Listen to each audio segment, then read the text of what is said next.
morning. I'm at the late night trailhead. My call keeps dropping. I'm trying to talk to my friend and the call keeps dropping. So let me get back into cell reception over here.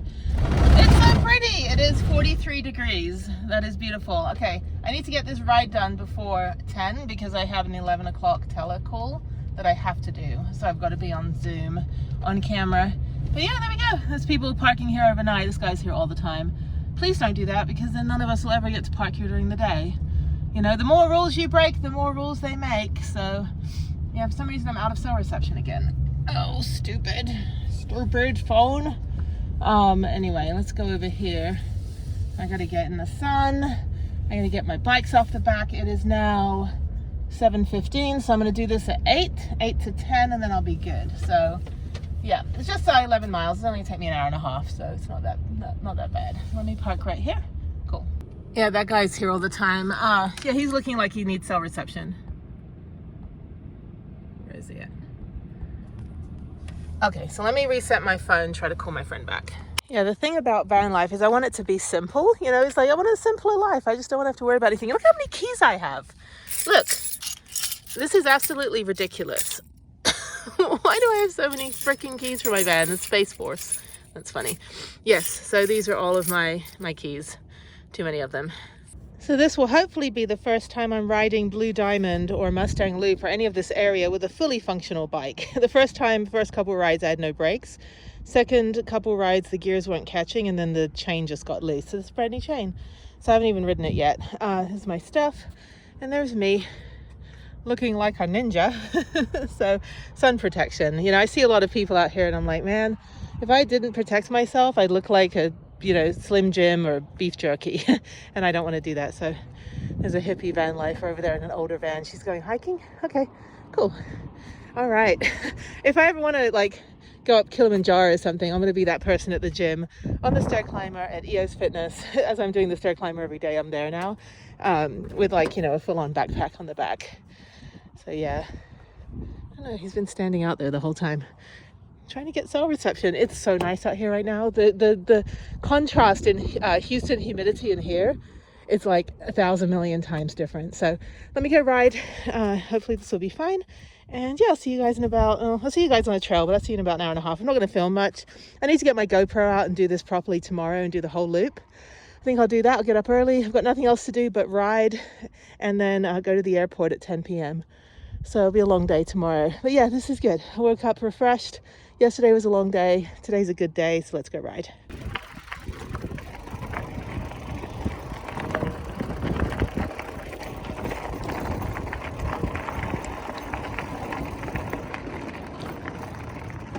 On behalf of everybody who still has to be in a cubicle but wants to be in places like this, I will take one for the team.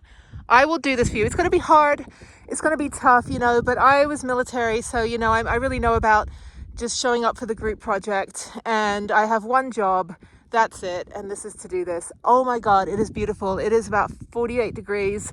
The sun is nice and warm, and my bike is working. I managed to get up a part that I've always had to push my bike up, so it's going to be great. So I'm going to go really fast. I should be done. Well, I've been dilly-dallying, so I've been checking my messages now that my phone is back in cell reception. I'm going to go all the way down in the valley, go around and back around, and then I'll go do the landmine loop back to the van, and then I'm done. And tomorrow I'm going to do the full 3 hours all the way back up to the fast park. So I'm going to take my GoPro. Okay, let me get going. You guys are holding me up. Get back to work. Get back to work. Go on. I got to do this. I mean, I got to do this for you guys, It's like, come on. Like I said, I've got one job. All right, I've made it to Blue Diamond. There's the park I used to park at, but now I just park at the late night trailhead. This is just like a little sleepy little town. And I don't know how many people live here, but yeah, very, very cute. Probably not going to be developed any further than it is because it is surrounded by BLM. But yeah, really, really pretty. Too hot though to stay down here. But then there's a nice little cafe over here as well. And there's a Trek store, there's a library. On the other side of the library is a Trek store that's closed today. So yeah, I'm gonna go check my email because I've got Wi-Fi here. All right, I'm 7 miles in and this is so nice. Oh my God, I've never eaten here. I probably should because I always use their Wi-Fi. So, sorry, what is wrong with my helmet? My goggles are always upside down and messed up. Anyway, so I'm just gonna adjust myself. They also have a cute little library. What is it? Free little library. It's all like Bibles. It's religious books. I'm like, come on, Nevada. At least I've got my uterus here, so that's good. Anyway, it's a very big deal. I know I mention it like every other episode, but I have a daughter and I'm a woman and I'm still fertile, so it's a big deal. It's a big deal. Anyway, not that anyone needs to know about that. Okay, so yeah, so eat, drink, and relax. Or it might be backwards. It might say exhalar, crududa, and tea. I don't know how it comes out for you guys. It's backwards for me. Anyway, okay, so yeah, let me finish up, and now I'm going on the landmine loop, the last 6 miles, and then I'm done. So this is great. Actually, I think it's about 5 miles, so not very far. It'll be quick. It's only 8:30, so I'm making good time. I should be done by 9:30 at the latest, and then I'll go shower at EOS Fitness just down the road, and then I'll get on my telehealth at 11:15.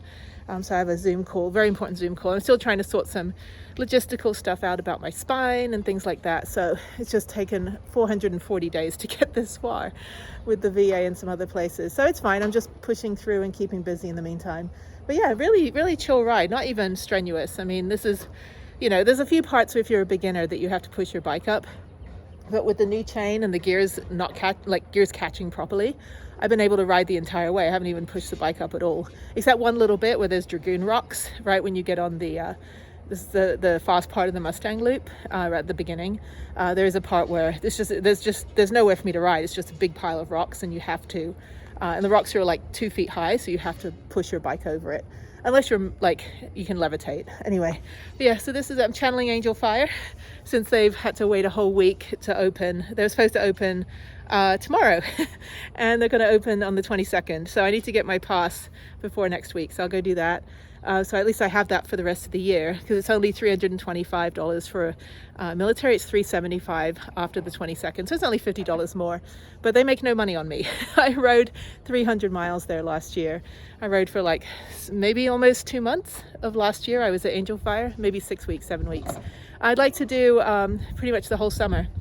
I'd like to spend, if I go to Santa Fe when I come back next week, I would like to go spend a couple days up in Angel Fire, and then before I head to Salt Lake City. So I think it'll be fun. My friend in Santa Fe doesn't do that. He does dirt biking, so we might do that in Glorieta, which would be fun, although I'm a little weird about being on a bike now. But dirt biking is pretty slow. I go slow at least. I don't do any crazy wheelies or anything. I'm definitely not going 150 miles an hour on a road. So yeah, it's just a little more technical. Oh look, that's a bike frame. Aw, he's just like, I have no wheels. Oh, poor thing. He's like a turtle. He's just stranded. Anyway, all right, let me get going. There's some people eating in here. Yeah, this is nice. The Cottonwood Station. I should go in. It's the only restaurant here.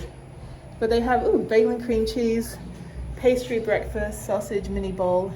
See, I like, the paninis are good. I like eggs, but I just like European style scrambled eggs, and you can't get them here. The Americans don't make it. So this is a whole rant about eggs now. Let me walk over here. Americans don't make eggs the way that we make them in Europe, where they're with a little bit of milk and they're runny. Like, that's my eggs. That's what scrambled eggs should be. Scrambled eggs should not feel like an omelet. An omelet is different. An omelet is in its own category with stuff in it. And usually I like mushrooms and spinach and a little bit of feta cheese. I don't like meat in it because it's very salty. So I just like, vegetables, tomatoes, maybe some salsa. But not spicy. But yeah, that's my omelet, like with stuff in it. Or savory crepes with the same stuff in it, with a little bit of, Gruyere or some other cheese other than mozzarella. I don't really like mozzarella very much. I don't even like it on pizza. But yeah, so that's, but nobody makes eggs the way I like them here unless I make them. And I don't really have the capacity to spend $9 on a carton of eggs. So, but I do like scrambled eggs. You just can't get them. In restaurants, they come from a carton, like when I was in college. And I'm like, I don't want egg beaters, It's like, I don't even like egg white omelets either or anything like that. I just want European style runny eggs. And unfortunately, I don't eat enough eggs. I like boiled eggs, but they get kind of boring and a little bit slimy. But anyway, so this is a whole episode about eggs. All right, let me keep going. 5 more miles. I'm not even breaking a sweat. I feel really good. And doing the stair climber at EOS Fitness for the last week, I'm just like, it's incredible how much stronger I am now. And I've been trying to use a little bit of the weight machines just to do some bicep curls. It's about as much as I can do because I can't grab anything with my hand, but I can hook my hand through the thing and just kind of pull it back with my forearm, but it still is like 10%. It still hurts a lot, and I'm just disappointed. I used to have really good biceps and triceps for the longest time, especially picking up my daughter for the first 7 years of her life, where she always wanted to be carried, but I haven't been able to lift anything, and I've noticed that I've lost a lot of upper body muscle from it. So the therapy at the chiropractor is great because it loosens me up, but I need to build more muscle, so I'm going to work on that for this year. Okay, let me keep writing. All right, I'm at the top of the landmine trail, so just to let you know, for future reference, if I ever had a house, I would absolutely love to have a concrete house. I'm obsessed with concrete houses. Like, this is exactly what I would like my house to be. Big doors, big windows, well, not so much big windows, but on this one, but wood paneling, accent areas, and yeah, just concrete with a van outside. So that's exactly the kind of house, not the Adobe style, which is next door. I kind of like those, but if I build one in Santa Fe, if I get land and I don't do a container home in the very long future, I would rather have a concrete house. It actually is good when it's hot because it keeps it cool inside. So scientifically, it's better for insulation and managing the heat and the cold. Concrete absorbs and does other stuff to temperature differently than wood houses and stuff like that. And I hate air conditioning, and I don't really like having to run a fire constantly, so I'd rather just bundle up and wear good slippers. So yeah, I always see this house, I'm like, this is the kind of house I'd like. Concrete house. So, because I grew up in England where everything's old and grandiose and like dusty and freaking gold trim and like Victorian style and palaces, and I'm like, screw that, this is what I want.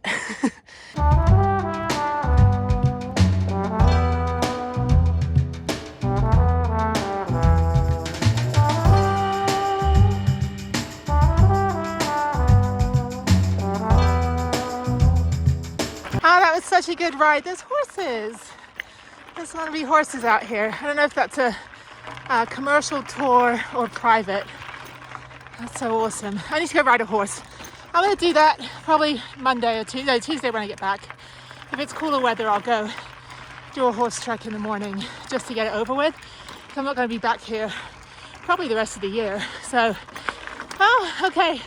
I need brunch and I need to get changed, put the bike away, go into town, get a frappuccino, and do my call and then work the rest of the day, and then take a shower a little bit later.